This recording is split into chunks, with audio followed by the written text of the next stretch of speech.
And my name is Eric Hultgren. For those of you who I'm meeting for the first time, I'm the Director of Social Media and Content Marketing for MLive.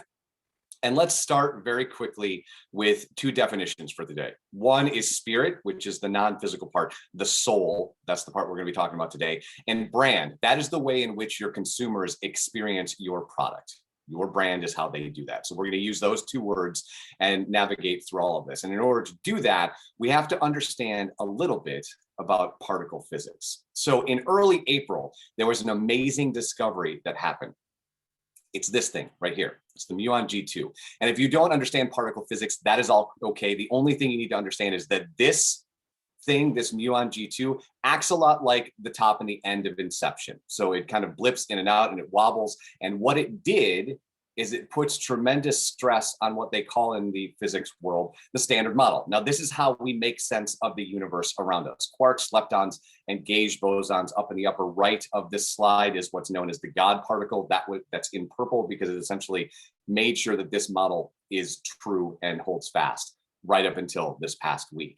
And if this experiment with the muon G2 holds fast, it will change not only the way that we view the universe, but how we study it and how it interacts with us. And so it's a big deal. And it got me thinking about something else that seemingly showed up out of nowhere and changed everything. And perhaps today you come here, I know there's some new people here that I haven't talked to over the last 12 months, but perhaps you come here and you feel like this year is the same as last year. It's dystopian, it's full of a lament, and it has not a lot of optimism, not a lot of things to be hopeful for. But I want to share some things with you today and put you in a different mindset as we head into the rest of this year and into 2022. And the first thing I want to show you is that, hooray, we're driving more. So for the first time since COVID came, we are getting back to normal commute levels. Now, those commutes are different because lots of people don't have offices or come to them some sort of hybrid, but we're getting back to normal driving levels. They will be, according to Metro Mile, they'll be up to normal levels in April, May, and then probably accelerate as we're getting into summer vacation. You also can see that consumer behavior is accelerating. As you can see, the dip in April as we shut everything down. And this is the gray line is e-commerce and the blue line is in person. People are buying more stuff. Right before we started, Bree was talking about the YOLO economy where people are quitting their jobs to follow their passions. The other part of that is what they're calling consumer rage spending, which is not as angry as it seems. It's people who have saved up a lot of money over the last year or so and want to buy boats or jet skis or cottages or those sorts of things. You're seeing that reflected and will continue to reflect through the remainder of the year. And as I think about COVID and what we've been doing for the last 12 months and how it's done something to each and every one of us, I couldn't help but think about other things in my life that do something to me. When a song comes on or I interact with something and it changes me, it changes my mood. And so I thought about a couple of those things. One of them could be, at least for me, is Radiohead's Paranoid Android. When that comes on, it changes me. Something happens to me when that song hits either on the record player or Spotify or even radio, right? Or maybe it's when you successfully install something in your house if you're not particularly handy. Yes, I'm talking about myself. It changes you. It does something to you. Or maybe it's the world's greatest candy when you enjoy a Cadbury cream egg. It changes you. And maybe for you, it's Hamilton. Something about Hamilton changes you. You watch it on Disney Plus, you've seen it live, you have the vinyl record, it changes you. But what if I told you that Hamilton was a bad idea? And in order to prove that, I'm going to go back to May of 2009. Lin-Manuel Miranda invited to the White House, and they want him to speak. And he steps on stage, as you can see here, and he's explaining to the people in the audience that he's working on a concept album of someone in history that exemplifies hip hop culture. And the person is Alexander Hamilton. And as soon as he says that, the audience laughs at him. Now, there's a couple things that I think are tremendously fascinating about this part of the Hamilton story.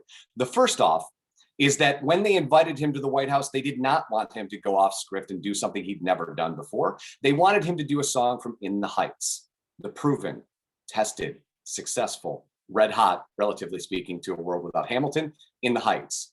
But Lin, to quote his main character from Hamilton, was not going to miss his shot. So he stood up and he weathered the laugh, and then he got to work and performed one of the songs from the concept album he was working on in 2009, and everybody had a different change of heart. But if I were to go back to May 10th, let's say 2009, and I said, hey, I'm working on a concept album of a relatively obscure person from revolutionary history times. And I'm going to cast it with people that don't typically get cast in these roles. And I'm going to put it to the backdrop of hip hop. You would say, I don't think that's a great idea. I don't think that's going to work. But it did. Because there's some magic going on there, right? There's some magic with the way in which Lynn writes. There's some magic in the way in which the musical is performed. And more importantly, there's just some magic about the idea. But here's the thing. If it was just the idea of putting an obscure history human being into a musical backed by hip hop, we would have a Grover Cleveland hip hop musical by now. Or as a matter of fact, we'd have any other historical hip hop musical, but we don't. And we don't because there was something special about that particular idea. And I'm fascinated about ideas and how they come to life. And so for you, how many of the ideas that you have on a daily basis are actually good?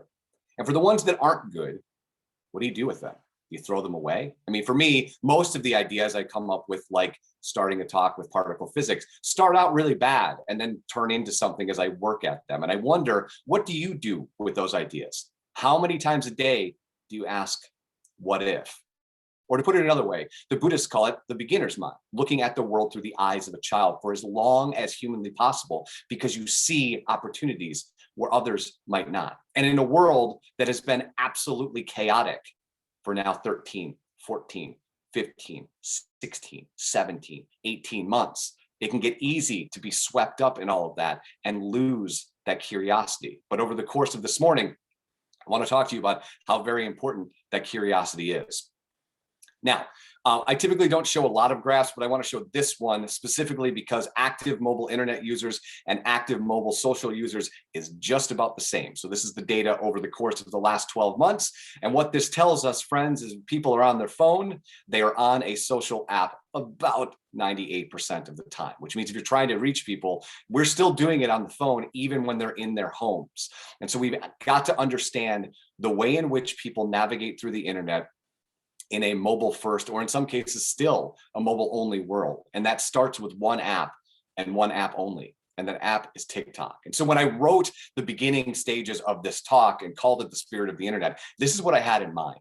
Because for me, and for many people, I didn't even actually prime Bree on this, but when I jumped on this morning, the very first thing she tells me about is a TikTok that she watched. Because what's happening on TikTok is culture is being formed through TikTok and then radiates out to the rest of the internet. And so for me, I don't know about you, but I get so much joy out of this app. It's sort of hard to comprehend. And so I think a lot about, what does TikTok do that the rest of them don't? Aside from the addictive properties that they all have, but it seems different on TikTok. And TikTok is doing a lot of different moves. And for me, as a marketer and a brander, if you can understand TikTok, you can understand the internet. Now, some of the things that TikTok is doing right now that are particularly fascinating is, one, if we were to have this conversation, let's say a year and a half ago, you would be laughing at me in the same way they laughed at Lynn. But 61% of Americans have come in contact and watched a TikTok. You see large scale brands putting TikTok content on television because they know that's how we see and use the internet. And that is why I call it the soul. It's where things start right now. Now, the soul of the internet changes, and it's changed through time, from MySpace to Facebook, perhaps Friendster if you're old enough, and it will move on to the next thing at some point. But for now, we're navigating the world through TikTok. And there's some really cool things happening here. They're getting into the podcast space. They're also moving to extend the time frame of TikToks to be a little bit over 3 minutes. And a little bit over 3 minutes is key because that's the average time of a song in top 40. So lots of songs are still coming over to TikTok. Labels are having artists create songs specifically for TikTok. Why? You already know why. Because of the dances that come out of TikTok. And then what happens is you see those dances, you hear that song over and over and over again on TikTok, and then you go to Spotify. And Spotify is where labels make all of their money. So this is all working in tandem. And as a brand, there's lots of amazing things happening in this space. So here's just a couple of them, right? This one on the left is a KFC ad. I love it, not only because it's a little bit Wes Anderson-y, but I love the fact that the one character has a TV behind him that says, "This is an ad." In the middle, it's Clinique. On the far right, it's what's known as Bourbon TikTok. And so if you're in those spaces, there's an ability to get influencers to talk about your products, to interact with your products. But here's what's fascinating about TikTok. There was an article yesterday where the CMO of Pepsi is talking about TikTok, and they view it as a pay-to-play space because a lot of people are still doing the organic stuff. But what they're doing is leveraging content similar to this, or they're leveraging hashtags to get people to use Pepsi Challenge or something of the like and make content around it. And a couple of years back when I was here, we were talking about the languages of these channels and how each one has a different language, and you shouldn't put the content that you have on Facebook, on Twitter, and Instagram and LinkedIn at the time in the exact same manner. And that holds true, but it is in concrete on TikTok.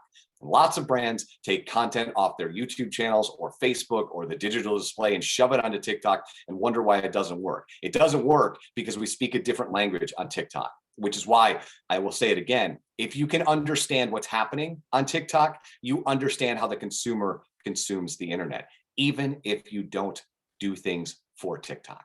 But understanding what happens here and how it radiates out into the zeitgeist is a key component to navigating through at least the next 12 to 15 months as this app is continuing to be red hot. The other app that's super hot is Clubhouse, which we're going to talk about. But before we talk about Clubhouse specifically and quote a PG version of a DMX song, let's talk about sound itself. And sound itself is extremely efficient. As a matter of fact, it's about 10 times faster to make a connection in your brain through an auditory cue or a sound cue than it is through a visual cue. When you hear something, it stays in your brain for over 5 seconds. When you see something, it's less than a second, so it stays longer. And sound is extremely visceral. It evokes an emotion. You have playlists on your Spotify that, again, like the Radiohead example, they do things to you because of the visceral nature of sound. And I've said this many times, I feel like the most powerful medium in the world is sound. And you can go on YouTube when this talk is over and find many people who have edited together some of your favorite movies and changed the music out for the worse. And it dramatically changes the feel of the movie, telling you how important sound is to your understanding of that medium. So let's talk about Clubhouse. Now, Clubhouse came about around April of 2020, and let's call it the beginning stages of this global pandemic, and didn't really do a whole lot for a while because it was invite only. It still is invite only, but they had a huge February. But what's interesting about this is it went right back down to, let's say, January levels in March. And so keep an eye on this, because again, this might be the beginning and the end of something like Clubhouse when you see a huge rise and then they flattening out. And part of that is because of what the app actually asks you to do. Clubhouse requires a ton of time. These rooms go on for an hour or 2 hours or 3 hours or even longer.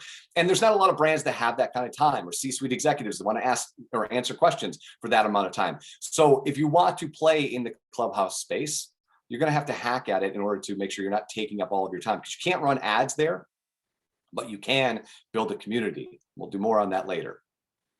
And the reason it's important to think about Clubhouse regardless of this graph is because this is 4 of the 9 apps that are creating Clubhouse clones as we speak. As a matter of fact, this week, Spotify and Facebook are working together to get into the audio space. Even Twitter tried to buy Clubhouse and morph it into their app. I don't know if they would have turned off Spaces or called Clubhouse Spaces, I don't know, but they offered him $4 billion, and Clubhouse turned around and just raised $4 billion, excuse me, in a another round of capital collecting, right? So I said, that's a great offer. We're just going to go get it ourselves and stick around, because we know how great you are at taking super hot apps and making them relevant, Twitter. Now, if you've never been on Clubhouse, this is what it looks like, the long and short of it. On the my left-hand side is what's known as the hallway. You might know it as the news feed of every other app, but it's the place where all the rooms and groups are. In the middle is what a room or a group would look like, with the people on stage or the speakers and the moderator at the top and those listening at the bottom. And then on the far right, my far right, is what a profile page looks like. And what's fascinating about these profile pages is they want you to use emojis in your bio. Not a lot of emojis, but they want emojis to be part of the lexicon.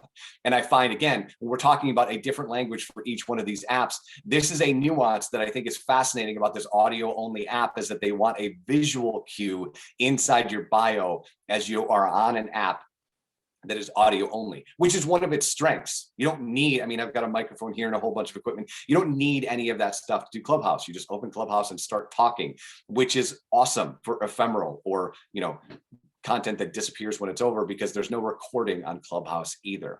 It's a great place to build community. I don't know everybody who was on this talk, but I will tell you, if you're in the cannabis space, there's an incredible business community on Clubhouse doing room after room after room, how to navigate through the cannabis space. And whatever vertical you're in, there's a space for you in Clubhouse if you want to play in that. And I talk about TikTok and Clubhouse, not because I want you to run out and join them, but because they're red hot right now. And they're two very different ways to approach the social ecosystem. One audio only, and the other one speaks an entirely different language in 15 and 1 minute long videos, soon to be 3.5 minute videos. But audio is an incredibly important part of marketing and continues to be. And as all of these other clones, all 9 of them, start rolling these out, you're going to see more and more marketers trying to figure out, what do we do in this space? And what I love about the hack I love about Clubhouse, and I'll talk about it in a second, is if you're thinking about doing a podcast, this is an easy way to test that theory, to start a room and do the podcast in Clubhouse to see if it has any legs. Here's another way for us to play around in Clubhouse. This was last week, where IHOP ran a room where they just played the sound of bacon being cooked. And I cannot hear all of you, but some of you might be laughing at this and think this is sort of silly, but we don't even need to go back to the early 90s to remember this. So this is Chili's, and these are their fajitas that they would bring out on a cast iron plate that would sizzle. Now, none of that is relevant to it making to your plate, but it is relevant when we remember, again, auditory cues stay in your head longer and longer. So what this was designed to do is to get you to buy more fajitas. So when you're rolling out new steakhouse bacon burgers at IHOP, this is a great way to do that. And let's not forget, I should say, in November of 2020, there was a near lawsuit in Clubhouse of the 5 people that claimed they invented, this is not a joke, a whale moaning group, where they would come on and moan like a whale for as long as possible. But 5 people said it was their idea, and they were embroiled in some sort of pseudo lawsuit about that. Now, let's get on to a more business use as opposed to whale moaning and bacon, and talk about the NYU girls. Now, they use Clubhouse like it's intended to be. So it emulates a bar scene where people are just hanging out and talking over drinks and telling stories and swapping rumors. And what's fascinating about these ladies is they created such a community that they are making money on Clubhouse through the tipping mechanism. So you can tip the creators.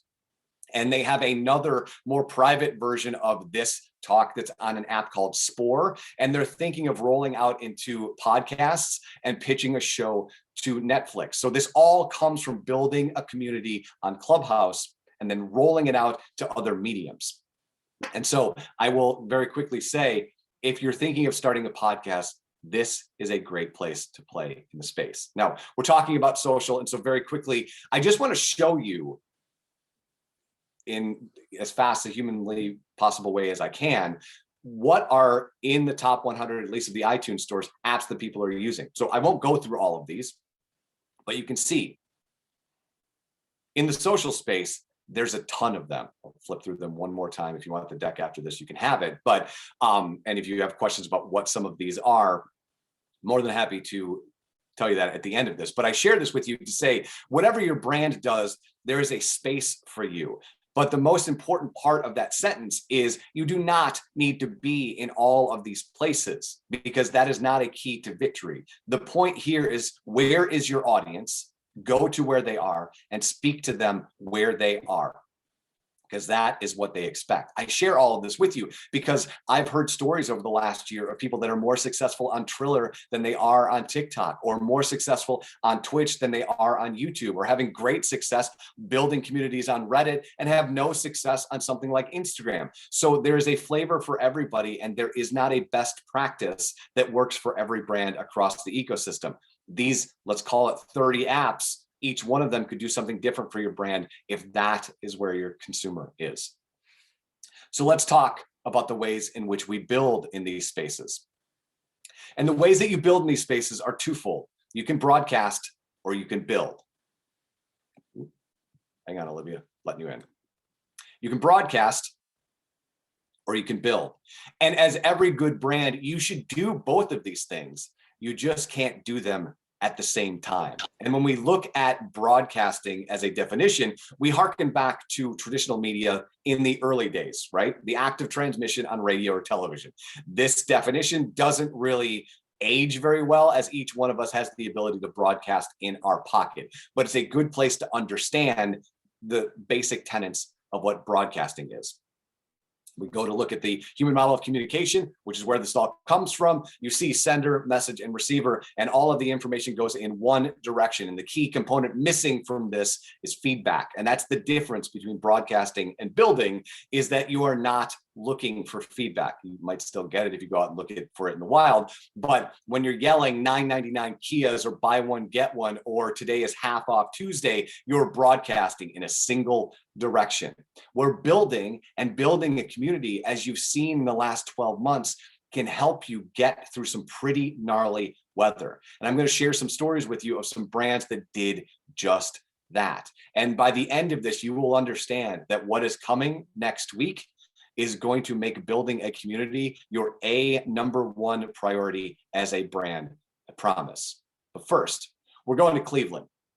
And I want to talk to you about my friend Brandon. Now, when Brandon was a teenager, he got in trouble for selling drugs, and he got arrested, and they were going to charge him with a 10-year felony. The judge took some pity on him and gave him community service instead.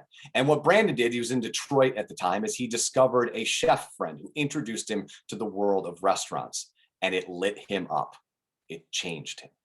And so what Brandon did is he started working in restaurants in Detroit, and that wasn't enough. And then he traveled to France and started working in some of the best restaurants on planet Earth. He even worked in Chicago with Charlie Trotter. And if you know who Charlie Trotter is, you know that he's worked with some pretty amazing people. And when that whole thing was over, what Anthony Bourdain might call a cook's tour, when that was over, Brandon knew that he had one thing and one thing to do.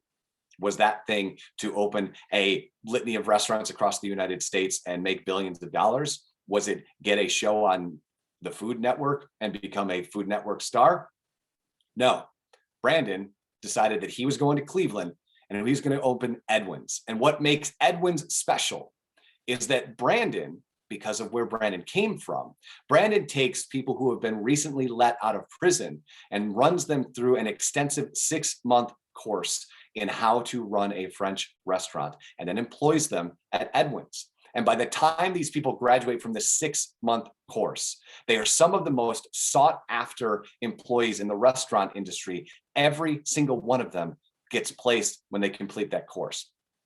In the course of the last, let's call it 5 or 6 years, he's also started a leadership course to take people who have kind of elevated themselves from working in the restaurant to run restaurants. He is building a community of people that in many cases have nowhere else to go, no other job prospects. He gives them not only prospects, but success. And during the course of COVID, a couple of things happened, right? We all know that restaurants took it very hard for a long time, but that's not what happened in Cleveland with Edwin's. They opened another location of their butcher shop. They opened a bakery during COVID. They bought a restaurant that went out of business and opened a second restaurant. And what's fascinating about this part of the story is Edwin's too. Now remember, here in Michigan and Cleveland, at some point they had very similar restrictions of 25% occupancy. So Brandon didn't like that per se, and he wasn't going to push against the 25% and break the law and lose his license. Instead, he just bought another restaurant and put the extra people in the other restaurant. All of that while the rest of the planet seems like it's on fire because he's building a community. And what is fascinating about this story, in the same city, this gentleman, who is a Food Network star, shut down 4 of his restaurants over the course of COVID. And so I tell you, if you build a community, you can weather some pretty crazy storms. Let's talk about Taylor Swift. Maybe you've been paying attention to this story, maybe you haven't. But Taylor, long time ago when she was on a record label called Big Red Machine, wrote a whole bunch of these songs. And over the course of that, she's done a lot of savage business moves. But one of the things she was never able to do was own what are called her masters. Those are the recordings that sit in a shelf that the record label typically holds. And what you're seeing right now in the music industry is lots of, retirement pension funds and things like that are buying these as assets and trading and shifting these assets around. So they're buying masters collections. So, think like Bob Dylan or the Beatles, those sorts of things, and trading them as if they would stocks or crypto, things like that. And that's what happened to Taylor's masters. She tried to buy them back and she was not given the right to buy them back. Instead, they went to Justin Bieber's manager, Scooter Braun, and Scooter and Taylor are not friendly.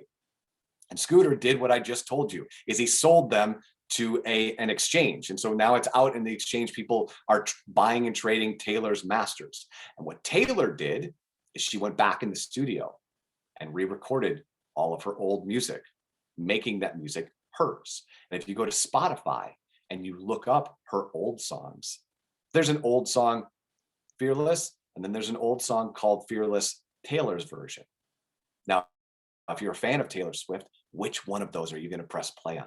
You're going to press play on the Taylor version because she has built a community and that community wants to support her. To put it another way, I've got a friend, Marcus Collins, who's boiled this building versus broadcasting down to a single slide.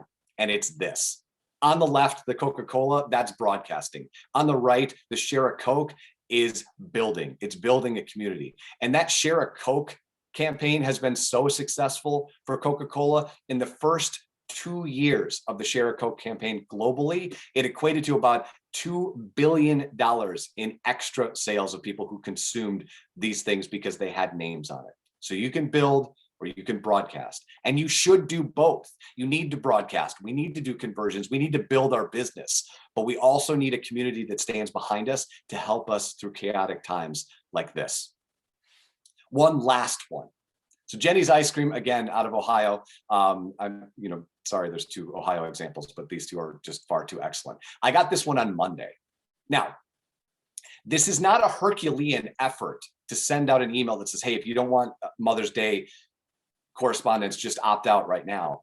But the care and empathy of a brand to say, hey, we know this might be hard on you, and we want to give you an opportunity that we don't hurt you in any way, shape, or form. So now's your chance to opt out of this, and we would love to accommodate that. And brands that care are brands that win in spaces like this. You can hear it put another way, and I just think it's a little bit too harsh, and I don't like to use it, but I will share it. There's lots of people in the marketing space that will use the phrase that we're coming for your receipts, meaning if you said anything in 2020 that we are going to do X, Y, and Z as far as like social justice, that they want to see you do that in action. And they mean it, as they should. If you said it, you should be doing it. This sort of empathy and brands that care enough to just send an email out to say, hey, there's a holiday coming up that might be tough on you, and we want this chance to take you out of our email campaign so that you don't have any issues. This is the sort of stuff that you do when you're building instead of broadcasting. It's not like they don't want to sell ice cream. They do, but they're going to take this moment to dip into their community and say, we got you. Because over the last 14 months, we continually have to go find our customers and go to where they are. It's why when you see examples like what Burger King and McDonald's have done, they have done dramatic changes to their branding, and both changes seem what we would call retro. They seem like they harken back to nostalgia because that's where we are. Even now in 2021, we're looking for things that feel normal and look normal. We want to continue to be comfortable. We want things that warm us up from the inside. And most importantly, in a world of vaccination, we're aspirationally thinking about where can we go next? Because I got to get out of here, right? And your consumer has the exact same thoughts. And so how as a brand can we work together with them so that we can aspirationally move forward in 2021 and 2022? Now, as with any good story, you know that there's got to be a bad guy. You know there has to be a shark in the water. There has to be a monster. And that monster is coming. And that monster is called IDFA. And if you don't know what this is Identifier for Advertisers. And the moral arbiter of privacy, Apple, is here to save the day. Insert snark here. Now, here's what this is. As we are speaking right now, as you're being tracked, or we are tracking you across the internet, depending on what part of marketing you work in, the consumer has to opt out of being tracked. You've got to go into Facebook and clear out you've got to take an extra step, and you have to go do this. With IDFA and the update to iOS 14, you will have to opt in to being tracked. I will say that again. If you have an Apple device, you will have to opt in to being tracked. This is going to change digital advertising in a dramatic way. Now, here's the bad news. The announcement last night at about 10 p.m. direct from Facebook is that this update goes into effect next week. And if I had to guess, it'll be Tuesday or Wednesday, which means if this is the first time you're hearing about this, I'm sorry, and I'll help you navigate through this, but this is important because it's going to change everything. And when you put it on top of the fact that Google is also eliminating their cookies by 2022, digital advertising changes. Now, before I go any further, I also want to lean into my snarkiness for a half a second. Understand that Apple and Google make money on data. So this isn't about your privacy or my privacy. This is about walled gardens and their version of privacy and Apple's version of privacy. So there will be a way to contact your consumer in a Google ecosystem and an Apple ecosystem. It will just look different. And for the next 60 days, it'll be quite wonky. But understand, this is not for the good of the public, right? This is for the good of the business, because that's where they make their money. Now, let's keep going. You might be feeling this right now, right? The world's on fire. What do I do? Now, here is how I feel when changes like this show up. Let's grab our sword and let's figure out how to get through this. And there's a couple ways that you can get through this. The first one is contextual advertising. You will hear a lot about this as this rolls out. So this is as personal advertising or tracking people around the internet. So when you look at that shoe, it follows you everywhere. Contextual advertising is based on your intent. What sort of things are you looking at on the internet? And how can we do a best guess of the things that you're going to be into? Now, there's a lot of AI products that have been being built in the back ends of this that will make contextual advertising very different than the contextual advertising you might have used 6 or 7 years ago. But this is going to be the first way to answer this question. It's an okay answer to answer this question if you don't have first-party data. So this is the thing. If you have an email list or are collecting emails, this is going to be your most important piece of information as a brand or as a marketer, because you're going to need this stuff to find these consumers and find lookalikes for them. So if you've got a newsletter or you send out any sort of advertising or things like that, and you're collecting email, keep doing that and figure out ways to build your first party data, because you're going to want to have as much of that as possible so you have the best chance to reach the people that you actually want to reach and give them the messages that they want. Because the couple things from the consumer perspective that I'm concerned about is, one, I don't think we care about privacy as much as we talk about we care about privacy, because we're not mad at Amazon, who has more information on us than just about anything on planet Earth. 2, I don't think people hate ads. They just hate bad ones. And so if you're not getting the ads that you like or the things that address your needs and wants, that's going to be a problem for the consumer. And 3, I'm fascinated to see what this looks like, because if you have to opt in every time you open an app on an Apple device, I don't think you're going to like that either. And so we'll have to see what that looks like. But you want first party data, and you want a way for people to want to get into your ecosystem with that first party data. And the second part, probably the last part, right, is you've got to learn to tell better stories. This whole game has been for a long time, but after next week will change dramatically, so that the Venn diagram of marketing in the digital space looks like this: data on one side, story on the other, your consumer in the middle. And if you're missing one part of this Venn diagram, they're going to go someplace else. And so right this very second, I would love for you to think about the storytelling for your brand and what you can do to make it better and more robust and answer consumers' questions.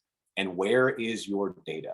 Where is your first party data, and who can help you through this? And if you need help, reach out to somebody in the ecosystem that works in digital that can help you through this, because it's going to be important. We know the consumers and the way in which they use the internet has changed forever. E-commerce alone has been amplified by a decade or more because of COVID, meaning we've had, more people pouring into e-commerce and stay in that space.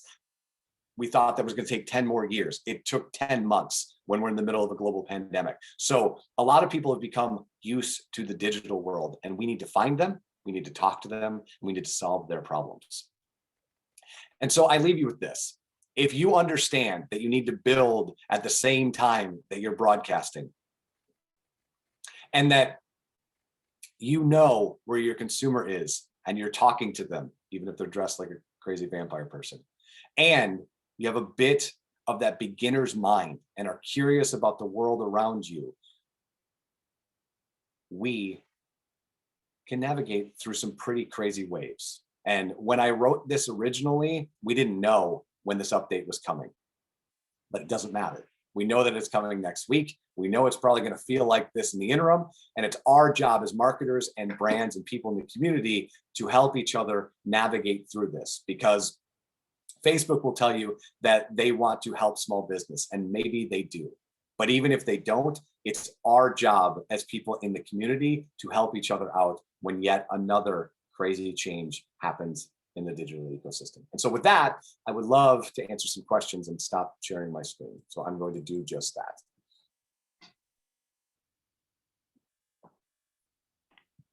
All right, bringing it back to gallery view. Tons of information. Eric, I really thought that you were hinting to the next rumor drop of the Taylor Swift album on April 30th, but we'll take this bomb instead. What questions do you guys have for Eric as we talk about some of these upcoming changes, talk more about storytelling? We got one in the comments here. Eric, can you talk about how Facebook business ads are changing in regards to this? Sure. So Facebook business ads, Olivia, will change. You will lose a lot of Facebook's data in this. So it will become much more, they will be able to only do contextual targeting at this. But here's the thing. Everyone who's on this call is likely the type of person that will update their phone next week. Most consumers will not. So this rollout is going to be, if you know who Scott Galloway is, he talks about this as far as like bankruptcy, right? You go bankrupt how? Very slow and then all at once. This will be the same thing. The changes will be very slow and then all at once. And Olivia, what I think you will see is you will see a dip in performance in your ads on Facebook and an increase in the price, and then everything will level out. Like I said, all three of these players make money off data.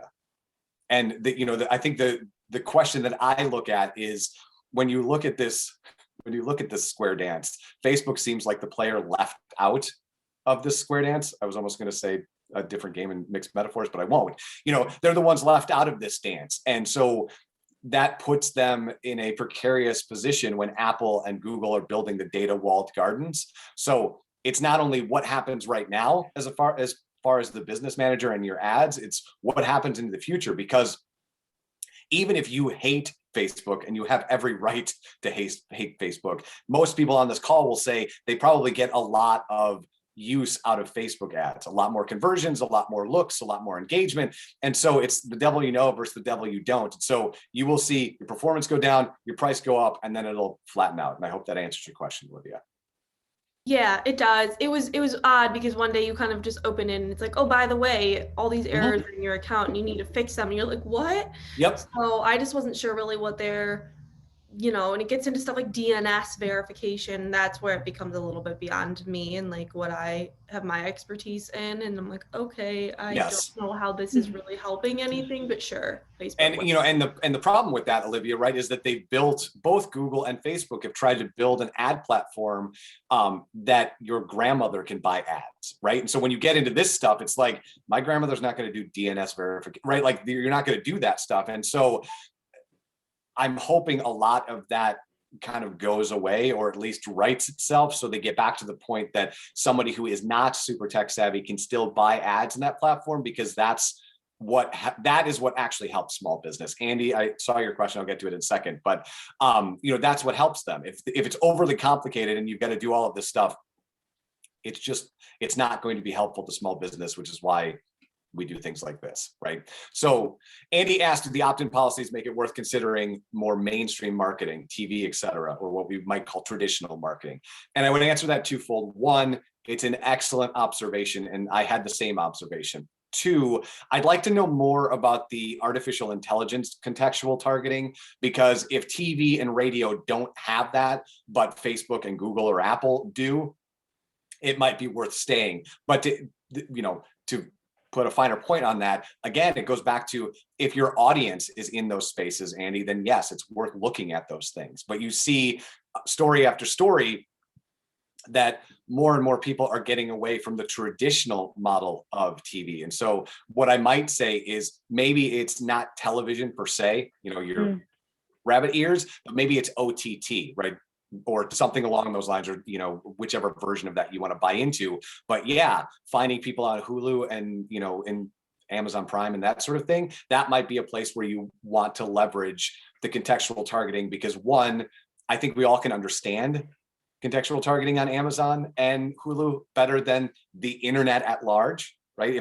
Andy, if I asked you what you watched this week, we obviously could make some assumptions. Even if I didn't see your background of musical instruments, I might be able to make some assumptions based on what you watched. And so that's a great place to start, and that's an awesome question.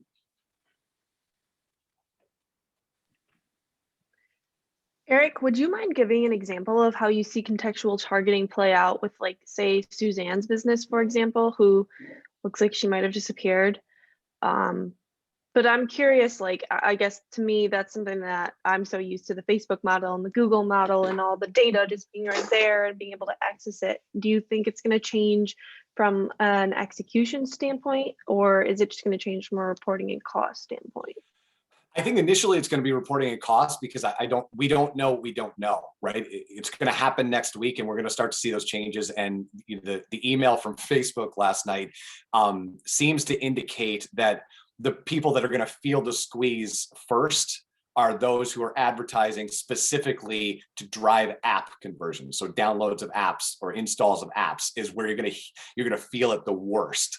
With Suzanne's business, she's not going to feel it that bad, and I think it becomes more important at that point to have first party data to get better contextual targeting, right? Because the problem with, I'm all for privacy. Let me just say that first and foremost. And I'm the one who says, just because we can, should we? But I also know that when you get into contextual targeting, there's things about Olivia that I can't guess based on your web searches, right? Because I know you, I don't think if anyone looked at you right now, they could guess where you went to vacation in the last month, right? That would not be choice number one, which you went to Croatia, right? Spoiler alert, I went nowhere. Got it. I just was playing with TikTok and trying to see what would convert. Got it. So my point is, if you had gone there, no one would be able to guess that, right? That's not a place that you would go first. So contextual falls apart a little bit like that, especially when you start searching. And the best example that I've continued to use is, if you buy gifts around the holiday, your web browser forgets who you are. If you're married, it thinks you're your spouse or your significant other, and it takes it a little while to get back its feet. That is what you're going to see in the ad space, is that you're going to start to get ads that have nothing to do with you, because the contextual targeting won't be as granular or sniper-like that what Olivia and I have been doing in that space for 5, 6, 7, 8 years,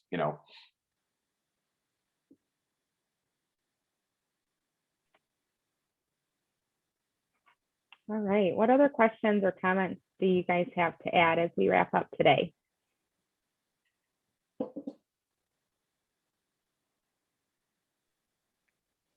I don't have a question, but I just think it's an interesting tidbit. We just worked with somebody that's Michigan travel food type influencer on TikTok, and it was the best $250 I've ever spent in my job, period, point blank. Like, I actually had to apologize to the store because I didn't realize how much impact it would have. Yes. And I was like, you did what in sales? Like, it Yes. just blew them up. And so I think that that is a testament to just the power of the platform, and that if you guys are considering it for your business, there's probably a use case for it. And I'll testify to it.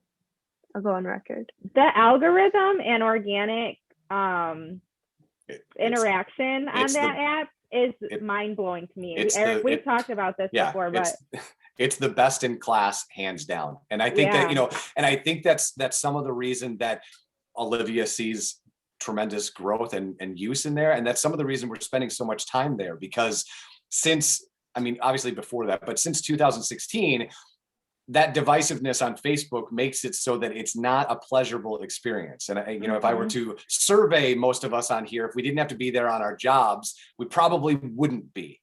But TikTok, on the other hand, I mean, that algorithm is so smart and continually moving that I have not had a single instance of something that I would find like, oh, this is really soul sucking and not really what I'm here for.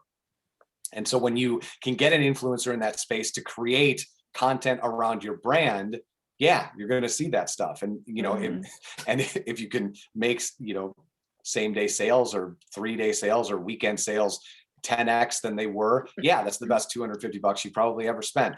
And the lesson, I don't want Olivia to kind of out her secret sauce, but the lesson here, guys, is she didn't say $25,000. She said 250. And so be very mindful of this idea of nano influencers, people that get a lot of people to go move, but maybe they don't have millions of followers. And the example you will hear a lot of people in the influencer space talk about is that if you give $1 million to Justin Bieber to do an influencer campaign, he's got 9 of them on his desk today. So he does the soda TikTok, and then he does the sock TikTok, and then he does the shoe TikTok, and on and on and on and on and on. Where a nano influencer, that might be their singular focus for the week. Tell their audience about Halo Burger and how amazing it is, and that you should go out and check out Boston Cooler, or whatever the campaign was. You might see conversion rates much, much higher that are counter to how we typically view success in social. Yeah, and they live a lot longer, I've noticed as well. Yes. The effect isn't necessarily like overnight. Like, yeah, it happened quickly at first, but it's been sustained over like a longer period of time.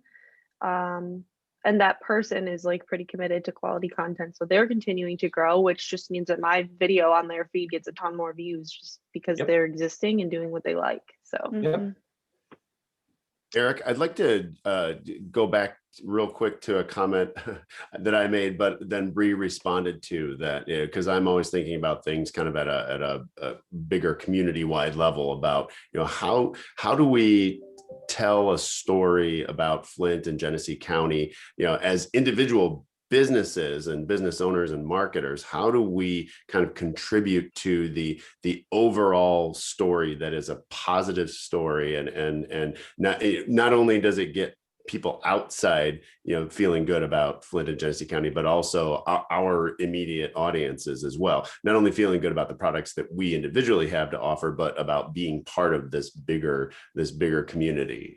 Any thoughts on that in terms of using some of the tools that you've talked about today? So that's a rather large question that I'll try and take apart in a couple of pieces, right? Without having any, you obviously have a system to do that now, right? And so the way I would think about it with no detail other than your question is, okay, for the month of May, what's the overarching theme of this group? Okay, the overarching theme is events are coming back. So all of our content should focus around events. Awesome. So we're going to do, and I'm just going to make all of this up.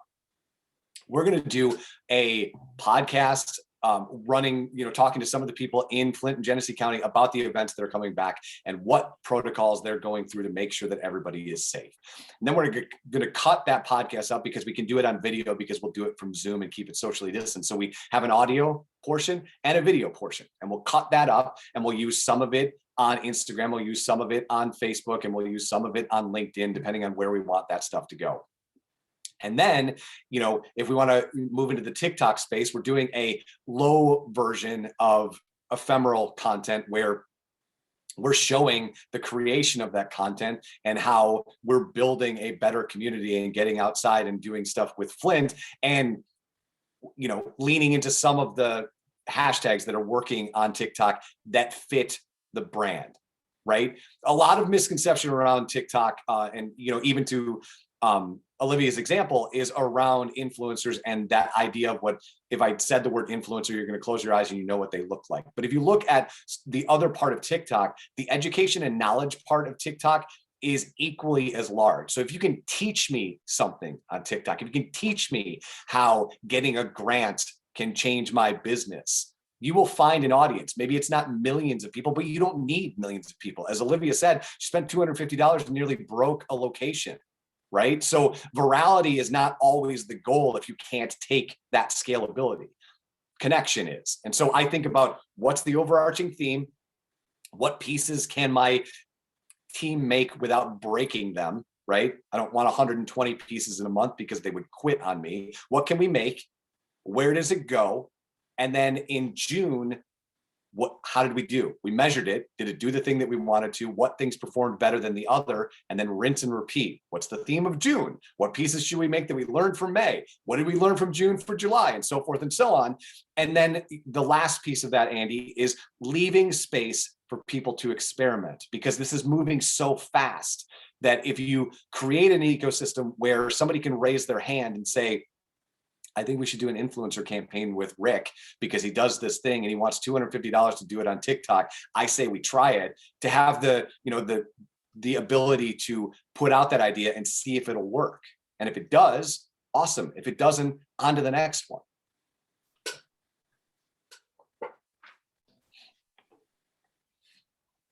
All right, so just to reiterate what I had already dropped in the comments to Suzanne, I see she had to drop off. I will be sending out a recording of today's session, so you can go back, review anything that we might have, breezed by a little too fast for you, or if you want to go back and review the discussion. I'm also going to link Eric's newsletter in the follow-up email, if you would be so kind to give him a subscribe.